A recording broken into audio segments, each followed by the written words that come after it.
Buongiorno a tutti! Okay, so this is going to be the last overall farm update for a while. What I think I'm going to do is now concentrate on individual trees so I can make a video, probably a tutorial for myself on the olives, on the oranges, on the lemons, on the limes, so I know when to fertilize them, when to prune them, when I should see flowering, when I should see fruiting, and when I should harvest them, kind of stuff. So today we'll just take a quick overview. So down this lower end, which I hardly ever come to, are not all of my olive trees, but 39 of my olive trees. And they're all looking good. This is going to be a good year for olives. I can feel it. So olive oil for everyone. Also down here on the lower end, I have 3 pear trees, which I totally always neglect because I'm always pulling the pears from the top, but haven't done anything. You can see there's no fertilizer on here. It's not in the watering cycle, but even with that, you know, there are some pears here growing. Not as many as you'll see up on the top side, but we've got some pears going here, and this third one is right over there.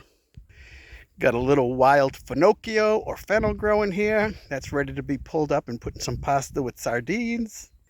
And again, just the continuation of the olive trees down on the lowest level, left-hand side, as you're walking up towards the house. Another layer of olive trees here. And then a third layer of mostly olive trees. I'll walk back there now and show you what else is hiding. Okay, so on the top level of the lower third, it's mostly olive trees. 1, 2, 3, 4, 5 olive trees. But then I've got a pear tree here, a pear tree in the back here, almond tree here, which is looking pretty good for almonds this year. A lot better than usual. Another almond tree here, looking very good. And don't let this almond tree fool you, it's the same one. The last almond tree, there's 2 almonds on it. Again, this section is kind of out of my watering cycle. I need to get better at doing this here, but I get enough almonds to last me more than a year, and I give a ton away. And of course, the final top layer of the bottom third is vacant. I keep going back and forth on what I want to do here. Trees, plants, swimming pool. No swimming pool. The holy capers. Here we go. I know people downtown are already starting to pick capers, so they'll be coming here soon. You can see there's one here, one here, one here. So I'll start to see my capers soon. If you're over there.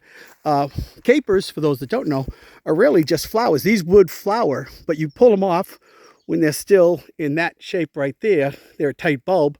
You pull them off and then you brine them in salt and water, and you've got capers for your fish or whatever else you want to use it on. Okay, hold one.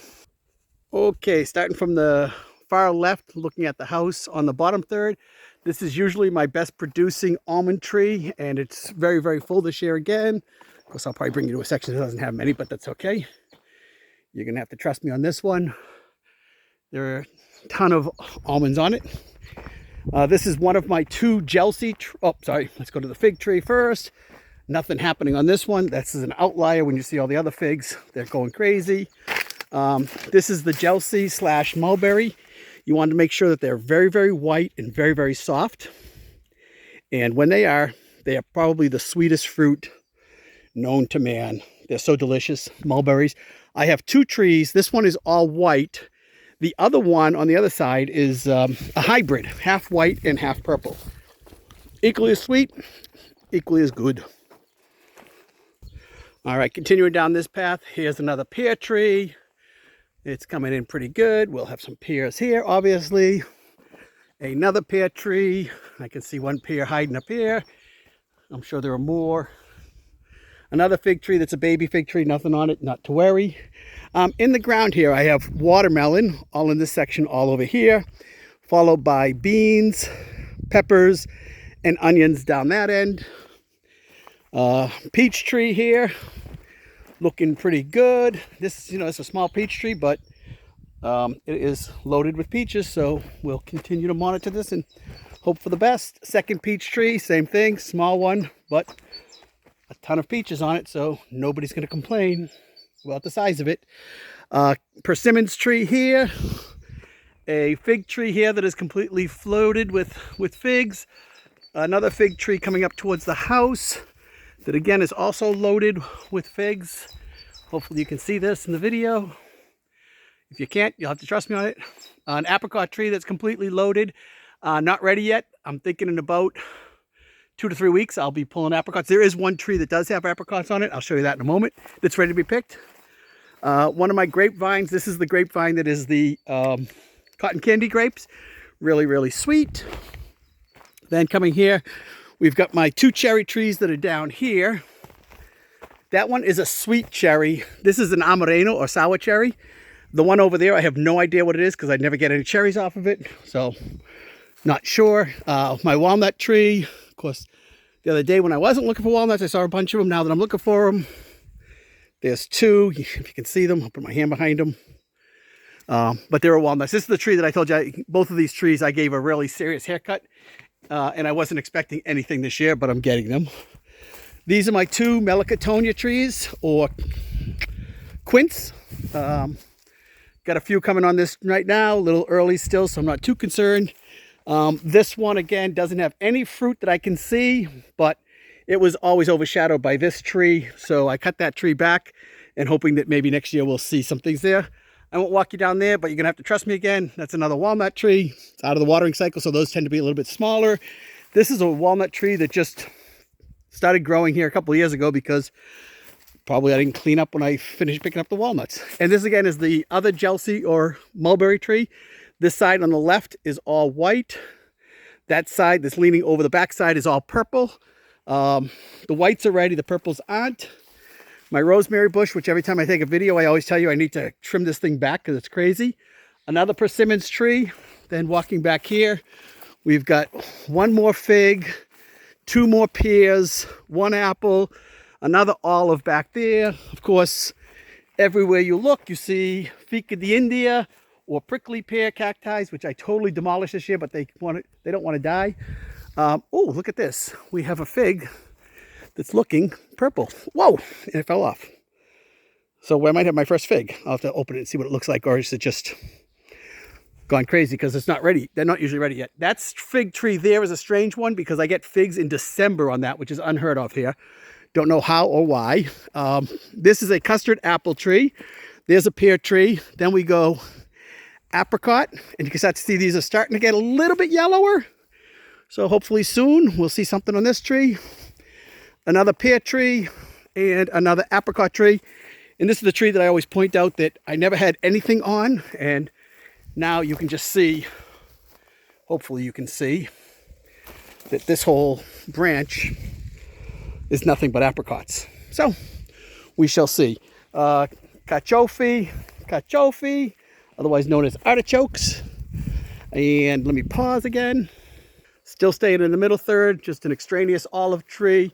This area here, I'm going to put a raised bed in because it just weeds over everything I try to plant in there.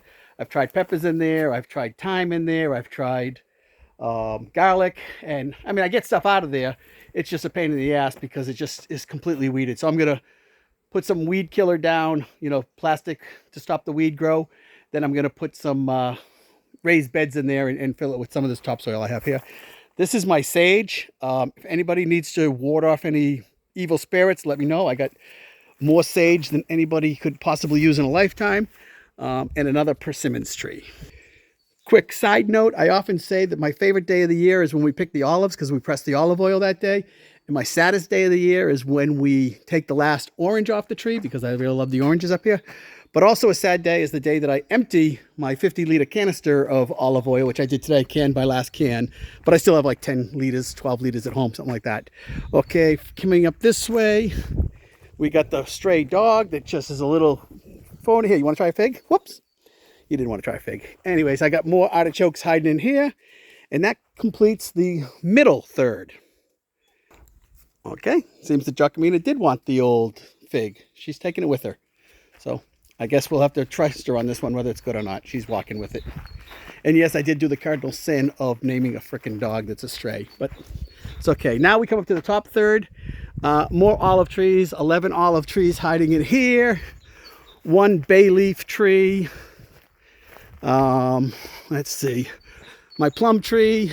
I'm still waiting for these things. I got to go check Facebook last year and see when I got my plums, but I definitely have a ton of plums on this tree that are going to be ready at some point in my life, and I will let you know what they do. Another fig tree, another totally loaded fig tree. This is the sorba. I gotta say sorba. I always say with the Z. But this is an ancient Sicilian fruit that's supposed to be very high in antioxidants. You're supposed to boil it or something, but it's so old that nobody has any of these anymore, so nobody can tell me what I'm supposed to do with it. So I just saw an article the other day, and I'm going to go ahead and read it. I can read. And let's see, one thing over here. So this apricot tree doesn't have a lot of apricots on it, but the ones that are on it are ready to be eaten. And so, where is it? Dang it. Hold on, I'm going to pause till I can find it. So here you go. This is what an apricot looks like when it's ready to be picked and eaten. I'm going to leave it on here because I got some friends coming up to see, so I'll let them pick and taste it. And there's a couple more on this tree, but not as many that are on the as the other trees.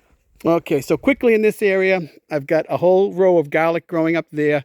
The far end is what's called cavolo or kohlrabi. Then I have some zucchini. Then I have some cucumbers. Or I have some cucumbers and I have some zucchini. I don't know. They all look alike to me. Some tomato plants. Got about 6 in the ground here. This is my Swiss chard. Remember I told you the other day something was growing and I have no idea what it was because it grew up from last year. But it's Swiss chard. Then I've got my 4 rows of romaine lettuce and iceberg lettuce. Cantaloupe right here. You can see, maybe you can see I got flowers on all of the cantaloupes. So hopefully a bee has come over to visit me and we'll take care of it.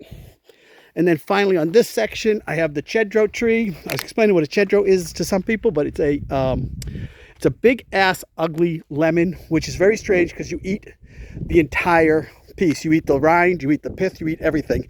It's actually sweeter. And as you know, the first year of any tree, I need to get rid of any flowers that are coming up so that it puts the energy into growing the tree and not energy into feeding the fruit.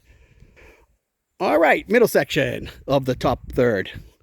I was very aggressive in planting some trees this year. This is going to be a blood orange. This is a lime tree. This is a lime tree.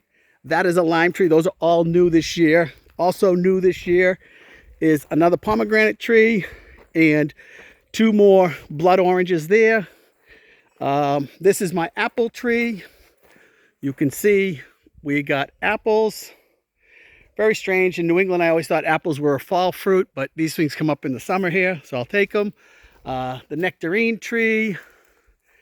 Lots of nectarines this year. We'll see what happens. That's the cherry tree that I said does nothing. Again, those are the 2 new blood oranges. This is a flat peach that I planted about 2 years ago. I'm going to let it grow and see what happens. They're called donut peaches some places.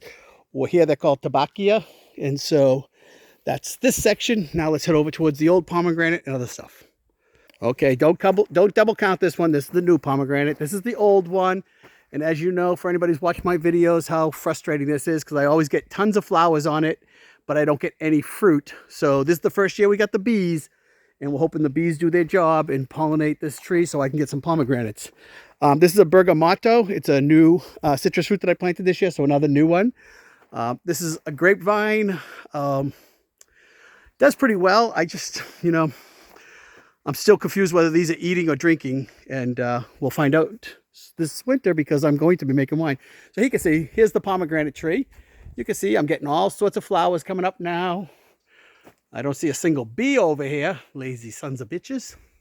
Thought they were supposed to be busy as a bee, but let's hope this year I got it. This is my Nespula tree. I didn't get anything. They're out. You can see them. They're up there and they're dry. I didn't get any real good production this year. I didn't eat one Nespula off my tree. This is my Quattro Stagioni Limone, or 4-season lemon, meaning there are some lemons. I always thought lemons just grew year round because my lemons grow year round. But I was actually told that no, I have a special tree called a 4-season tree, which means it has different types of fruit on it that make it fruit all year round. So I have lemons all the time. Orange tree, mandarin tree. Then I have another mandarin tree. Whoops, I'm going to trip and fall. Grapefruit tree, a new grapefruit tree, and my other Quattro Stagioni 4-season lemon tree. And then this is my biggest 3 grapevines, I guess they are, come across. These are definitely my wine grapes. That I know from last year, from the mistake I made last year. So I'm going to have to trim some of these down so that I get less grapes on them, but I'll have more potent grapes. And I'm picking up a torquilla either tonight or tomorrow, which is a wine press, and we're going to have some wine. Wow, I just noticed she added a whole bunch more beehives up here. I did not have, whoa, it went in my mouth, son of a bitch. I didn't have this many bees before, but now I have these many bees. And we got our first honey off of it. Ah! I'm going to stop here. All right. Okay, I'm back. The bees don't really bother you. They land on you and they get in your mouth, which is crazy. Okay, this is a clementine tree, another grapevine, another grapevine. Don't really see anything off of these grapevines. You can see I got grapes on them, but they're so far out of the watering hole system and all that, don't get any kind of care or feeding, so don't usually see it. This is one of my better producing olive trees that's hidden. Another fig tree. This fig tree here, figs grow everywhere. You stand still, they're going to grow out of your ears. This one I saw growing, I was going to cut it down, I never did. Probably need to clean it up so that I don't have, 6 different base roots, but I am getting figs on it this year, so I'll do that at a later date and time. Another fig tree. This is my best producing pear tree. Interestingly, this year I'm not seeing much on it. I'm not too worried. I got almost 80 pounds of pears off of this just one tree 2 years ago. It was insane. This is another one of my persimmons trees. If you're counting, that's 3. This is my biggest and most productive apricot tree. So you can see nothing's really ready on this tree yet. And I think we just did an entire farm in 16 minutes and 25 seconds. All right. Don't forget to call your mother. Ciao.